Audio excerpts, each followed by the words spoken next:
They share a common bond, even though they can't speak. Katie, who's now 5, and Charlotte, who goes by Charlie, who will be 5 on Halloween, were both born with a genetic condition called CDKL5. It's so rare that it's named after the gene that is mutated. The girls met 3 years ago, and right away both families noticed some amazing qualities to these little girls. These children, we all believe are angels, gifts that have been given to us, and everybody that meets them, all of them, experience that love right away. So it's a gift. It's fantastic. The families got together because Charlie's parents, Amanda and Chris Nicholson, started an organization called Give Charlie a Chance. It raises money through special events throughout the year and through a website which helps others learn more about CDKL5. Not only are you giving Charlie a chance, but all the other little kids that are affected with this disorder.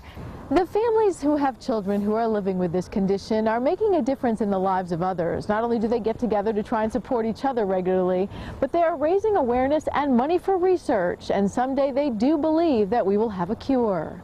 We're getting closer. They have a mouse model already, and the mouse model is so much like CDKL5, where these children clap their hands a lot, and so the mouse model claps its hands. Amy and Mike Castellini say the symptoms in CDKL5 are different in each child, but many suffer from regular seizures, and often that is one of the toughest parts. It's easy to see, though, at times, these girls, who can clearly be daddy's girls, Some people say she is. Yeah. are also quite an inspiration. Their gift of a happy disposition is angelic. I do think that they're special gifts for sure. Kind of reminds you of the saying, angels fly because they take themselves lightly.